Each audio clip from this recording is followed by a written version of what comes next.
Hello guys, इस video को sponsor किया है 5% ने, जो कि एक प्रोप फर्म है जो ट्रेडर्स को फंड प्रोवाइड करती है। तो अगर आप ट्रेडर हैं और आपके पास फंड नहीं है तो आप इस फर्म को ज्वाइन कर सकते हैं। यहाँ पर आप इनके प्रोग्राम चूज कर सकते हैं, या तो आप इंस्टेंट फंडिंग वाला प्रोग्राम ले सकते हैं या बूट कैम्प वाला प्रोग्राम ले सकते हैं। तो आप जो वीडियो के डिस्क्रिप्शन में जो लिंक है वहां से रजिस्टर कर सकते हैं, आपको 10% डिस्काउंट मिलेगा।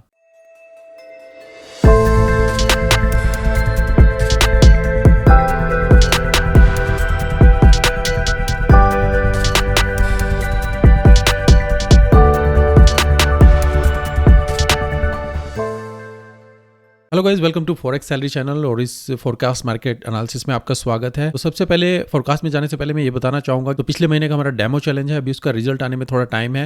विद इन 1 to 2 वीक्स आपको रिजल्ट आ जाएंगे कि मैं अभी अकाउंट्स को एनालाइज कर रहा हूँ। जो भी जिन्होंने कोई रूल्स ब्रेक नहीं किए होंगे उन्हीं के नाम वहाँ पर डिस्प्ले किए जाएंगे। तो प्लीज़ पेशेंस रखिए, 2 वीक में आपको वहाँ पर रिजल्ट मिल जाएंगे। मार्च के एंड तक आपको रिजल्ट मिल जाएंगे जो भी वहाँ पर फाइनल होंगे, और फिर उनके साथ इंटरव्यू किया जाएगा। और जो नेक्स्ट डेमो चैलेंज है हम मार्च में नहीं करेंगे, हम अप्रैल से स्टार्ट करेंगे। तो अप्रैल फर्स्ट वीक में आप एक्सपेक्ट कर सकते हैं वीडियो जहां पर आप रजिस्टर कर सकते हैं नेक्स्ट डेमो चैलेंज के लिए। अभी चलते हैं हम अपने फोरकास्ट में।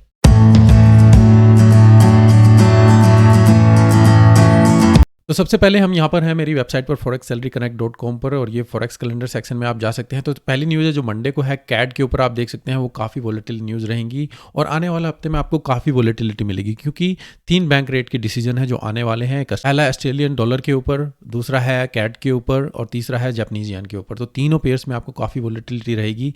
जापान में और कैड में इंटरेस्ट रेट को फोरकास्ट जो है वो बिल्कुल सेम ही रखा हुआ है, कोई चेंजेस नहीं है। ऑजी में एक्सपेक्टेड है कि वो हाई रहे। अगर यहाँ पर फोरकास्ट से कुछ ज़्यादा चेंज आता है तो डेफिनेटली वहाँ पर करेंसी में काफ़ी वोलेटिलिटी रहती है। अगर आपने मेरा वेबिनार नहीं देखा हुआ है, जो मैंने वेबिनार किया था इंटरेस्ट रेट डिसीजन का क्या इंपैक्ट रहता है और क्यों इंक्रीज करते हैं, वो वेबिनार आप देख सकते हैं और समझ सकते हैं। पर यहाँ पर अभी जो है इंटरेस्ट रेट हाइक हो रहे हैं क्योंकि इन्फ्लेशन है सभी जगह पर, और वो उसको टैकल करने के लिए इंटरेस्ट रेट हाइक कर रहे हैं। अभी के लिए जो अगर आप देखें ऑजी के ऊपर बैलेंस ऑफ ट्रेड ट्यूसडे, फिर फेड के चेयर पावेल टेस्टिमनी 2 बार है यहाँ पर, एक ये मंडे को रहेगा, एक ये ट्यूसडे को रहेगा, और उसके बाद फिर वेंसडे को अगेन है 8:30 बजे, और फिर कैट का भी बैंक रेट का डिसीजन है। तो ये टाइम काफ़ी इंपॉर्टेंट रह जाता है। और क्योंकि फ्राइडे है, पिछले फ्राइडे को आपकी एनएफपी की न्यूज़ नहीं आई थी, तो इस बार आपकी एनएफपी की न्यूज़ है, तो यहाँ पर आपको उस दौरान और वॉलेटिलिटी मिलेगी। तो काफ़ी बिजी वीक रहेगा, काफ़ी बिजी टाइम रहेगा, तो केयरफुली आप ट्रेड को प्लान कीजिए।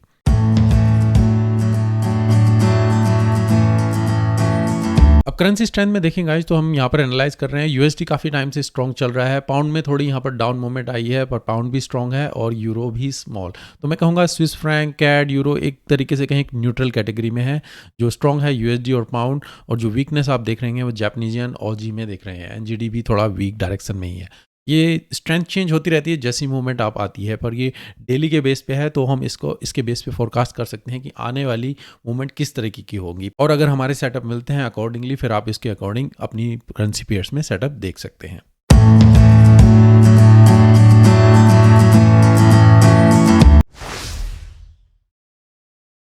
सबसे पहले चलते हैं हम यूएस डॉलर इंडेक्स में। यहाँ पर आप देखें तो यूएस डॉलर इंडेक्स एक साइडवेज मूवमेंट में यहाँ पर दे रहा है, क्योंकि हम एक रेसिस्टेंस एरिया में आ चुके हैं, तो ना ही ऊपर की तरफ ना ही नीचे की तरफ। तो यूएसडी से रिलेटेड जितने भी पेयर्स हैं बाकी यूएसडी के केस में, वहाँ पर भी आप साइड मूवमेंट ही देखें, एक पर्टिकुलर ट्रेंड नहीं मिलेगा जो कि स्ट्रॉन्ग होगा। तो अभी यहाँ पर इसी साइडवेज मूवमेंट में अगर हम ऊपर की तरफ ब्रेकआउट होगा तो यूएसडी में डेफिनेटली स्ट्रेंथ मिलेगी, और फिर बाकी पेयर्स यूएसडी के अगेंस्ट में डाउन जा सकते हैं। चलिए देखते हैं बाकी पेयर्स में हमें क्या इंपैक्ट मिलेगा।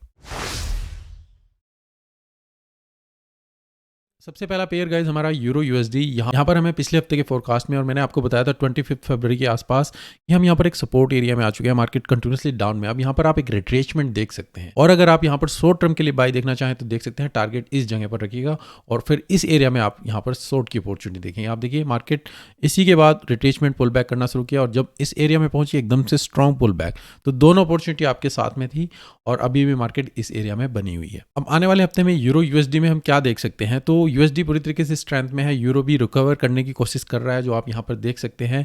तो एक मूवमेंट यहाँ पर ऊपर की तरफ गई, इस एरिया से रिजेक्शन हुआ क्योंकि स्ट्रॉन्ग हमारा यहाँ पर रिजेक्शन है। दोबारा से मार्केट जंप कर रही है, और एक यहाँ पर आप देखें एक ट्रेंड लाइन के साथ हम यहाँ पर बन रहे हैं। तो अभी मैं यहाँ पर इस एरिया के आसपास ऑब्जर्व करूँगा। अगर अगेन दोबारा से शार्प मूवमेंट होती है, मैं शॉर्ट की अपॉर्चुनिटी इस एरिया में देख सकता हूँ। टारगेट प्रॉफिट इस एरिया के पास आप यहाँ पर देख सकते हैं। अगर हम इस लेवल को ब्रेक कर देते हैं और अगर ये रिटेस्ट करे तो फिर हम इसमें बाई की अपॉर्चुनिटी देखेंगे और टारगेट 1.0857। तो यहाँ पर आपको दो अपॉर्चुनिटी मिल सकती है। पहला आप यहाँ पर देखें, अगर आपको शॉर्ट की अपॉर्चुनिटी मिले, जो भी स्ट्रेटजी आप फॉलो करें, स्टॉप लॉस थोड़ा ऊपर लगाएं और टारगेट प्रॉफिट नीचे इस एरिया तक देख सकते हैं। और अगर ये आप इस लेवल को ब्रेक करें तो आप इसमें बाई की अपॉर्चुनिटी देखेंगे।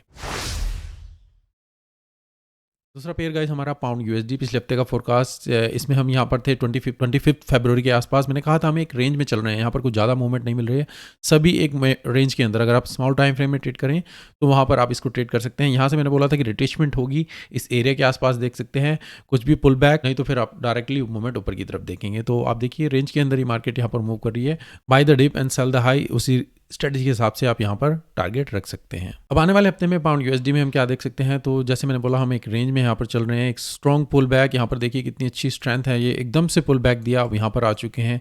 अगर यहाँ पर आपको कोई भी रिट्रेसमेंट मिलती है अगेन दोबारा से आप बाय के लिए देख सकते हैं। टारगेट प्रॉफिट आपका 1.0700 या फिर अल्टीमेटली आप 1.21424 के आसपास यहाँ पर देख सकते हैं। और जब तक हम इस लेवल से ऊपर हैं, आपका 119,764, आप इसमें डेफिनेटली बाय की अपॉर्चुनिटी देखेंगे। अगर ये नीचे जाता है फिर अगेन दोबारा से आप यहाँ से इसमें बाय की अपॉर्चुनिटी। अगला पेयर गाइस हमारा OGUSD, हम यहाँ पर थे अगेन 25 फरवरी के आसपास। अगेन मैंने आपको बताया था मार्केट रिट्रेस करेगी, शॉर्ट की अपॉर्चुनिटी मिले, स्टॉप लॉस थोड़ा ऊपर लगाएं, टारगेट प्रॉफिट नीचे यहाँ पर देख सकते हैं। हालांकि मार्केट ने उतना लंबा मूव ऊपर की तरफ नहीं दिया, अगर आप यहीं से इसमें शॉर्ट की अपॉर्चुनिटी देख सकते थे तो आपको यहाँ पर एंट्री मिल सकती थी, पर टारगेट भी आपको ज़्यादा बड़ा नहीं मिला होगा। तो एक तरीके से कहीं एक साइड वेज मूवमेंट में मार्केट यहाँ पर रही है। अब नेक्स्ट वीक में OGUSD में हम क्या देख सकते हैं, तो मार्केट कंटिन्यूसली डाउन मूवमेंट में यहाँ पर चली है। OG पूरी तरीके से यहाँ पर वीक चल रहा है, जैसे आप USD के अगेंस्ट में देख रहे हैं। अब ये रिकवरी होती हुई नजर आ रही है, मार्केट स्लोली यहाँ पर चल रही है। अगेन जैसे मैंने बोला ये एरिया इंपॉर्टेंट है, मैं शॉर्ट की अपॉर्चुनिटी इसमें देखूंगा। अगर यहाँ पर आपको शॉर्ट की अपॉर्चुनिटी मिलती है अगेन टारगेट प्रॉफिट में यहाँ पर देखूंगा। और जैसे मैंने यूरो USD में बताया, अगर हम इस लेवल को ब्रेक कर देते हैं तो फिर हम रिटेस्ट करें तो हम 69,200 यहाँ तक का टारगेट इसमें बाय के लिए देखेंगे। अगर हम इस लेवल को भी ब्रेक कर देते हैं यहाँ से, फिर हम डाउन की जो सपोर्ट है हमारी 66,117 के आसपास है। USD गाइस पिछले हफ्ते का फोरकास्ट यहाँ पर आप देख सकते हैं। तो मैंने कहा था अगर हम रिट्रेसमेंट करें तो शॉर्ट की अपॉर्चुनिटी करेंगे। आप देखिए मार्केट ने इस लेवल को ब्रेक किया और उस रेंज को भी ब्रेक करके अब दोबारा से अब यहाँ पर रिटेस्ट कर रही है। तो हमें कुछ शॉर्ट की अपॉर्चुनिटी यहाँ पर ज़्यादा नहीं मिली। अगर आपने यहाँ पर भी शॉर्ट किया होगा तो आप रेंज के अंदर ही फिर आप टारगेट रखेंगे। अब नेक्स्ट वीक में NZD USD में हम क्या देख सकते हैं, तो मार्केट एक तरीके से कहीं आप देखिए ये ट्रेंड लाइन को रिस्पेक्ट कर रही थी और इसको हमने यहाँ पर ब्रेकआउट किया है। और कहाँ पर हम रिस्पेक्ट कर रहे हैं, एक सपोर्ट के आसपास आकर दोबारा से मार्केट यहाँ पर रिस्पेक्ट कर रही है। तो डेफिनेटली अब मैं यहाँ पर इसमें बाय की अपॉर्चुनिटी को देखूंगा, क्योंकि यहाँ पर ये एक स्ट्रॉन्ग ब्रेकआउट हुआ है। अगर यहाँ पर आप बाय की अपॉर्चुनिटी देखते हैं, स्टॉप लॉस थोड़ा नीचे लगाएं अगर आप इस एरिया में आसपास रखें, और टारगेट आपका पहला जो इसी रेंज के आसपास है और सेकंड फिर हम देख सकते हैं 63,895 के आसपास। तो ये एक अच्छी अपॉर्चुनिटी हो सकती है जो आप यहाँ पर देख सकते हैं, या फिर इन द मिडल रेंज आप यहाँ पर भी इसमें आउट हो सकते हैं अगर ज़्यादा लंबा टाइम तक आप इसको होल्ड ना करें। अगर आपको बाय की अपॉर्चुनिटी मिले, और ये इस ट्रेंड लाइन को यहाँ पर भी रिटेस्ट कर सकती है, इसलिए स्टॉप लॉस थोड़ा आप नीचे रखें। अगला फिर गाइज हमारा USD CAD, यहाँ पर हम थे अगेन 25 फरवरी के आसपास। मैंने बोला था हम ट्रेंड लाइन को यहाँ पर रिस्पेक्ट कर रहे हैं, कोई भी बाई की अपॉर्चुनिटी मिले बाई कीजिएगा, टारगेट प्रॉफिट प्रीवियस हाई के आसपास रखिएगा, मैक्सिमम इससे ऊपर अभी हम नहीं जाएंगे। मार्केट डाउन आए उसी एरिया के आसपास और फिर कंटिन्यूसली अप ऊपर की तरफ गई है और हमें डबल टॉप ट्रिपल टॉप अब यहाँ पर मिलते हुए नजर आ रहे हैं। तो नेक्स्ट वीक में USD CAD में हम क्या देख सकते हैं, तो अभी मार्केट में कहूँ एक रेंज में हम यहाँ पर बन रहे हैं, यहाँ से इस एरिया को ये ब्रेक नहीं कर पा रही है और इस रेंज के अंदर आप बाय करना चाहें कर सकते हैं। स्टॉप लॉस नीचे लगाएं, टारगेट प्रॉफिट नीचे की तरफ रखें, ऊपर जाए सेल, नीचे जाए बाय, जब तक ब्रेकआउट ना हो। ब्रेकआउट होगा तभी फिर आप बाय के लिए देखें, या नीचे की तरफ ब्रेकआउट हो तो फिर आप टारगेट नीचे की तरफ देख सकते हैं 1.34532 के आसपास। अगला फिर गाइस हमारा USD जापानीज येन, यहाँ पर हमने एक शार्प मूवमेंट ऊपर की तरफ दी थी। मैंने कहा था कुछ भी रिट्रेसमेंट मिले आप इसमें बाय के लिए देखेंगे, टारगेट प्रॉफिट अभी इससे ऊपर मत रखिए क्योंकि हम एक रेसिस्टेंस एरिया में है। जब तक हम इस एरिया से ऊपर हैं आप बाय के लिए देखेंगे। तो अगर यहाँ पर भी आप कहीं पर इसमें बाय की अपॉर्चुनिटी उसी हिसाब से अगर इसमें बाय किया होता तो आप यहाँ पर छोटा टारगेट लेकर इसमें प्रॉफिट में रहे होंगे। नेक्स्ट वीक में USD जापानीज येन में हम क्या देख सकते हैं, तो गाइस यहाँ पर हम एक डबल टॉप यहाँ पर बनता हुआ नजर आ रहा है। हम यहाँ पर इस सपोर्ट को भी होल्ड कर रहे हैं, तो एक तरीके से कहें अगेन यहाँ पर भी हम एक रेंज में बन रहे हैं। मार्केट में एक शार्प मूवमेंट हुई, अब डाउन मूवमेंट नीचे की तरफ हम यहाँ पर चल रहे हैं। अब हमें देखना होगा क्या यहाँ पर अगर आपको बाय की अपॉर्चुनिटी मिले, स्टॉप लॉस टारगेट प्रॉफिट यहाँ तक का देख सकते हैं। अगर इस लेवल को ब्रेक कर देती है फिर डाउन की मूवमेंट, अब टारगेट 130-100। अगर हम ऊपर की तरफ ब्रेकआउट मिलता है, रिटेस्ट मिले तो 138-260 का टारगेट यहाँ पर देख सकते हैं। आपको प्लान सिंपल रखना है गाइस, कुछ ज़्यादा कॉम्प्लिकेट करने की जरूरत नहीं है। जैसा मार्केट रिएक्ट करती है अकॉर्डिंगली फिर आप इसमें बाय या सेल के डिसीजन ले सकते हैं। अगला पेयर गाइस हमारा पाउंडियन, हम यहाँ पर थे 25 फरवरी के आसपास इस एरिया में। मैंने कहा था कुछ भी रिट्रेसमेंट मिलेगा यहाँ पर आप इसमें बाई कीजिएगा। डेफिनेटली टारगेट आप रख सकते हैं 165,019 के आसपास। अब देखिए एक छोटी सी मूवमेंट यहाँ पर रही, सीधा शार्प मूवमेंट, इवन उससे ऊपर जो सेकंड रेसिस्टेंस मैंने आपको बताई थी वहां तक मार्केट गई और उसके बाद फिर डाउन मूवमेंट नीचे की तरफ। अब नेक्स्ट वीक में पाउंड येन में हम क्या देख सकते हैं, येन पूरी तरीके से वीक है। अब यहाँ पर देखिए एकदम से शार्प डाउन मूवमेंट हुई है पाउंड के अगेंस्ट भी, पाउंड पूरी तरीके से डाउन नीचे जा रहा है और अब यहाँ पर हमें कंसोलिडेट, तो अगर यहाँ पर आपको शॉर्ट टर्म के लिए बाई की अपॉर्चुनिटी मिलती है आप कर सकते हैं, बट अभी टारगेट में नहीं कहूंगा कि आप इससे मार्केट जा सकती है उससे ऊपर। अभी मैं इस एरिया के आसपास शॉर्ट की अपॉर्चुनिटी देखना चाहूंगा, स्टॉप लॉस थोड़ा इससे ऊपर लगाएं और टारगेट प्रॉफिट में इस एरिया के आसपास देखूं। तो अगर मुझे पाउंड येन में शॉर्ट की अपॉर्चुनिटी, यह डिपेंड करता है बैंक रेट का डिसीजन क्या है और उसका इम्पैक्ट क्या हो। तो बीओजी जो बैंक ऑफ जापान का जो बैंक ऑफ डिसीजन आना है, अगर वो करेंसी पेयर के लिए फेवर में रहा तो डेफिनेटली आप यहाँ पर डाउन मूवमेंट देखें। अगला पेयर गाइज हमारा ओजी जापानीज येन, यहाँ पर भी आप देखें हम थे इस एरिया के आसपास 25 फरवरी में कहा था अगर यहाँ से हमें ब्रेकआउट मिलता है ऊपर की तरफ, मार्केट कंटिन्यू जाती है इस एरिया को नीचे की तरफ ब्रेक नहीं करती है तो ऊपर की तरफ टारगेट हम देखते हैं, पर कुछ खास मूवमेंट हमें यहाँ पर मिली नहीं। मार्केट एक साइड वेज में चल रही है क्योंकि ओजी जापानीज येन दोनों ही वीक पेयर हैं, कुछ ज़्यादा मूवमेंट यहाँ पर हो नहीं रही है। तो नेक्स्ट वीक में आप क्या एक्सपेक्ट कर सकते हैं ओजी जापानीज येन में? अभी आप देखें तो हमें यहाँ पर चैनल के अंदर मूवमेंट कर रहे हैं, साइड मूवमेंट यहाँ पर चल रही है। तो मैं यहाँ पर अगर शॉर्ट की अपॉर्चुनिटी देखूँगा तो ऊपर लेवल पर ही देखूँगा जहाँ पर भी ये मार्केट जाए इस लेवल से, और नीचे की तरफ टारगेट आप इसमें देख सकते हैं। अभी हालांकि मार्केट एक चैनल के अंदर रही है तो ये एक एरिया इंपॉर्टेंट है, यहाँ पर मैं शॉर्ट की अपॉर्चुनिटी अगर मुझे मिलती है क्योंकि मार्केट यहाँ पर देखिए 1 2 3 और चौथी बार भी अगर यहाँ पर कुछ इम्पैक्ट आता है, ओजी के ऊपर बैंक रेट का डिसीजन है, जापानीज के भी है, तो कुछ भी अगर शॉर्ट की अपॉर्चुनिटी मिलती है इस एरिया में तो आप स्टॉप लॉस अगर ऊपर लगाएं और नीचे तक, तो ये बहुत बड़ा मैं मूवमेंट बता रहा हूँ अगर होती है तो आप टारगेट देख सकते हैं। अगला पेयर गाइस हमारा USD Swiss franc, USD Swiss franc में हम थे यहाँ पर 25 फरवरी के आसपास। मैंने कहा था अगर यहाँ पर कुछ भी रिट्रेसमेंट मिले आप बाय कर सकते हैं, रेसिस्टेंस ये है। अब देखिए मार्केट डाउन गई नीचे और एकदम से ऊपर की तरफ, ट्रेंड को मार्केट ने यहाँ पर सपोर्ट किया और कंटिन्यूसली मार्केट ऊपर की तरफ जा रही है। अब नेक्स्ट वीक में यूएसडी स्विस फ्रैंक में हम क्या देख सकते हैं, तो अगेन बाकी पेयर की तरफ भी आप यहाँ पर देखिए मार्केट में अगर यहाँ पर हमें ब्रेकआउट मिलता है तो डाउन की मूवमेंट आप देख सकते हैं 0.92808 या फिर 0.9163। तो वेट कीजिए किस तरीके से मार्केट रिएक्ट करे। अगर यहाँ पर आपको शॉर्ट की अपॉर्चुनिटी मिले, स्टॉप लॉस ऊपर लगाएं तो टारगेट आपका पहला यहाँ और सेकंड इस तरीके से देख सकते हैं। अगर हम इस लेवल को ब्रेक करेंगे तो फिर रिटेस्ट करके बाई की पोर्ट। यूरो जीबीपी गाइस पिछले हफ्ते का फोरकास्ट यहाँ पर भी आप देखें हम थे 25 फरवरी के आसपास। मैंने कहा था मार्केट में आप यहाँ पर अभी इसमें बाय के लिए देखेंगे और टारगेट प्रॉफिट यहाँ तक का देख सकते हैं, स्लोली वहाँ पर जा सकती है और उसके बाद फिर अगर हमें ब्रेकआउट मिले तभी हम बाय के लिए देखेंगे, नहीं तो शॉर्ट की अपॉर्चुनिटी देखिएगा।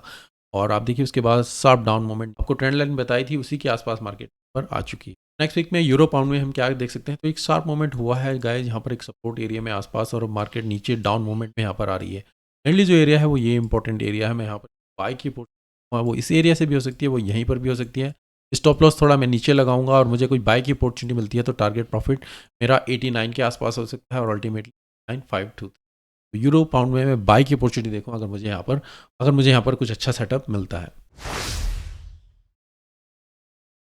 अगला पेयर गाइस हमारा गोल्ड में आप देखें मार्केट कंटिन्यूसली डाउन ट्रेंड में थी। मैंने यहाँ पर आपको बताया था मार्केट यहाँ से रिट्रीच कर सकती है, जैसे ही आपको कुछ भी ब्रेकआउट मिले इस चैनल का आप बाय के लिए देख सकते हैं। टारगेट यहाँ पर अगर हम इस लेवल को भी ब्रेकआउट करेंगे तो रिटेस्ट करके बाय की पोर्ट। अब देखिए मार्केट ने यहाँ सीधा ब्रेकआउट दिया 2 कैंडल और उसको यहाँ पर रिटेस्ट किया और फिर कंटिन्यू की तरफ चल रही है। अब नेक्स्ट वीक में गोल्ड में हम क्या देख सकते हैं, तो आप देखें यहाँ पर हमने इस सपोर्ट को यहाँ पर ब्रेकआउट किया है, कोई अच्छा ब्रेकआउट हमें यहाँ पर मिला है। तो यहाँ पर अगर आपको कोई भी रिट्रेसमेंट अपॉर्चुनिटी मिले आप बाय के लिए देखेंगे 1866 आपका टारगेट और सेकेंड 18889। जब तक मेरा ये एरिया इंपॉर्टेंट है, आप इस एरिया से ऊपर है जो हमारी लास्ट सपोर्ट है, यहाँ पर आप देख सकते हैं कि इस एरिया के आसपास 1831 आप इसमें बाय की पोर्ट हैं इस लेवल से ऊपर।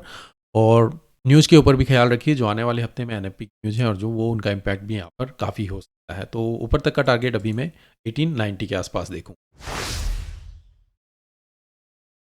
अगला फिर गाइज हमारा सिल्वर में हम थे यहाँ पर 25 फरवरी के आसपास। मैंने कहा था एक स्ट्रॉन्ग एरिया है, यहाँ पर मार्केट सपोर्ट कर रही है, थोड़ा साइडवेज में रहेगी और यहाँ से अगर आपको बाई की अपॉर्चुनिटी मिले तो टारगेट प्रॉफिट इस एरिया के आसपास देख सकते हैं। आप देखिए स्टार्ट मूवमेंट एक तरीके से कहें इस रेंज को यहाँ पर इसने ब्रेक किया, रिटेस्ट किया और कंटिन्यूसली ऊपर की तरफ यहाँ पर अब चल रही है। टारगेट वहाँ तक नहीं गई है पर एक अच्छा मूवमेंट आपको दिया है ब्रेकआउट देने के बाद। सिल्वर कंटिन्यूअसली डाउन मूवमेंट में था पिछले हफ्ते से। अगर आप यहाँ पर देखें, हम रिकवरी करते हुए ऊपर की तरफ जा रहे हैं। ये एक मूवमेंट यहाँ पर ब्रेकआउट भी हुआ है। तो कुछ भी अगर रिट्रेसमेंट मिलता है इस चैनल के आसपास, मैं कहूँगा कहीं पर भी आपको बाई की अपॉर्चुनिटी मिले, आप ले सकते हैं। और टारगेट प्रॉफिट 21,978 या फिर 2242 के आसपास अभी आप यहाँ पर तो बाई की अपॉर्चुनिटी देखिएगा। जब तक हम इस लेवल से ऊपर हैं, स्टॉप लॉस इससे नीचे लगाएं, मैं तो कहूँगा सपोर्ट के आसपास ही रखें और टारगेट प्रॉफिट यहाँ तक का आप इसमें। ऑयल गाइस, पिछले हफ्ते का फोरकास्ट यहाँ पर आप देखें, हम थे 25 फरवरी के आसपास। मैंने कहा था हम यहाँ पर इसमें अगर इस चैनल के अंदर यहाँ पर चल रहे हैं, कोई भी आपको बाय की अपॉर्चुनिटी मिलेगी, आप यहाँ पर इसमें बाय कीजिएगा और टारगेट प्रॉफिट इस लेवल के आसपास देख सकते हैं। और अगर हम यहाँ से ही साइड वेज में मूवमेंट में जाएँ, फिर आप यहाँ से इसमें बाय कीजिए।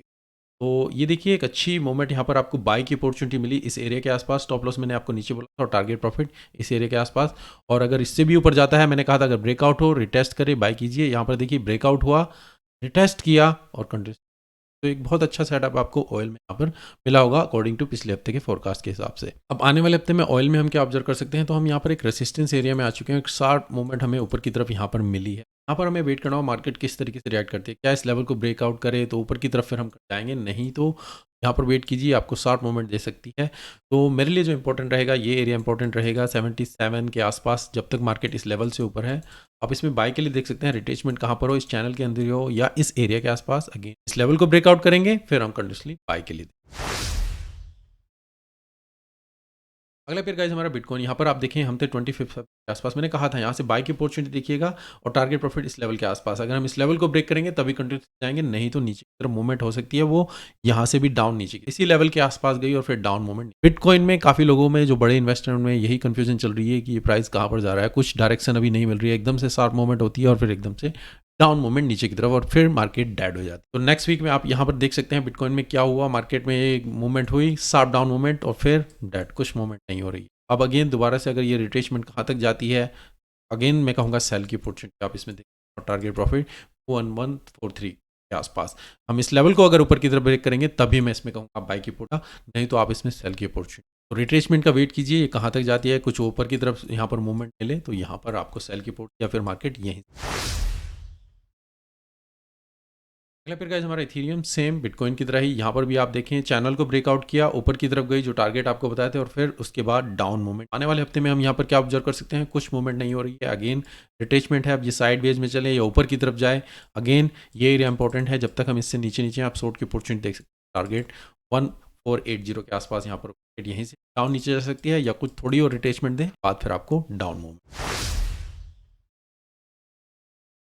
अगला पेयर गाइस हमारा US30। यहाँ पर आप देखें, हमने इस लेवल को यहाँ पर ब्रेक किया था और डाउन मूवमेंट में हम यहाँ पर चल रहे थे। तो 25 फरवरी के आसपास मैंने आपको यहाँ पर क्या बोला था कि मार्केट में कुछ भी रिट्रेसमेंट मिलेगा, शॉर्ट की अपॉर्चुनिटी देखिए, मार्केट ऊपर भी जा सकती है और उसके बाद डाउन मूवमेंट। टारगेट प्रॉफिट कहाँ पर रखना है, इस एरिया के आसपास। बिल्कुल एक्जैक्टली यहाँ पर गई, सपोर्ट किया और डाउन मूवमेंट। अब नेक्स्ट वीक में हम क्या ऑब्जर्व कर सकते हैं, यहाँ पर एक सपोर्ट एरिया इंपॉर्टेंट है और मार्केट ने इस लेवल को यहाँ पर एकदम से जम किया है और जो हम प्रीवियस स्ट्रक्चर है उसको भी ब्रेक कर चुके हैं। तो अगेन यहाँ पर अगर आपको कोई रिट्रेसमेंट अपॉर्चुनिटी मिले, बाय की अपॉर्चुनिटी इस लेवल के आसपास बाय कर सकते हैं। टारगेट 3335 के आसपास। इस लेवल को हम ब्रेक करेंगे तो फिर आप कंटिन्यूसली 34,000 तक के आसपास शॉर्ट टर्म के लिए रिट्रेसमेंट मिले, बाय की अपॉर्चुनिटी आप देख सकते हैं। अगर मार्केट यहीं से कंटिन्यूसली जाती है तो इस एरिया को नेक्स्ट वीक में अब हम क्या देख सकते हैं, तो इस एरिया को यहाँ पर इसने ब्रेकआउट दिया है। अगर रिटेस्ट मिलता है, हम यहाँ पर इसमें बाय की अपॉर्चुनिटी देख सकते हैं और टारगेट 150 के आसपास तक का टारगेट आप इसमें देखते हैं। तो वो रिटेस्ट कहीं पर भी हो सकता है, मार्केट यहीं से कंटिन्यूसली स्लोली करके ऊपर जाए और थोड़ा रिट्रेसमेंट आपको मिले और उसके बाद फिर अप मूवमेंट आपको मिले। तो गाइस ये मेरे हफ्ते का फॉरेक्स मार्केट एनालिसिस। आगे जाने से पहले मैं जस्ट ये बताना चाहूँगा कि हमारा दिल्ली मीटअप का एक प्रोग्राम है जो हम मार्च के महीने में एक मीटअप कर रहे हैं। तो जो भी दिल्ली हैं या दिल्ली के आसपास हैं, अगर आप मीट करना चाहते हैं, आप ट्रेडर हैं, वहाँ पर हमारा एक इवेंट है, आप उसमें ज्वाइन कर सकते हैं, आ सकते हैं। अगर आप मेरे स्टूडेंट हैं तो और भी बेटर है। अगर नहीं भी हैं, अगर आप मेरे से IB से जुड़े हैं या फिर एक ट्रेडर हैं, आप मीट करना चाहते हैं, बाकी ट्रेडर से मिलना चाहते हैं, तो एक अच्छी अपॉर्चुनिटी आपके लिए हो सकती है। तो अगर आपने रजिस्टर नहीं किया है तो मैंने टेलीग्राम पर डिटेल्स डाली हुई हैं किस तरीके से आप रजिस्टर कर सकते हैं। जैसे एक सिंबॉलिक फी आपको पे करनी है और वहाँ पर आप रजिस्टर कर सकते हैं। और जो मेरा मंडे को वेबिनार होगा उसमें मैं और डिटेल में आपको बताऊंगा। तो मंडे को हमारा जो लाइव वेबिनार है 9 PM, आप वहाँ पर ज्वाइन कर सकते हैं। वीडियो के डिस्क्रिप्शन में मैं लिंक डाल दूंगा जहाँ से आप 9 PM लाइव वेबिनार में जुड़ सकते हैं और अपडेट वहाँ पर आपको आ जाएंगी। अभी के लिए अगर आपको इस फोरकास्ट से कुछ हेल्प मिल रही है, please like the video, share कीजिए, कमेंट कीजिए और मिलते हैं फिर नेक्स्ट वीडियो में।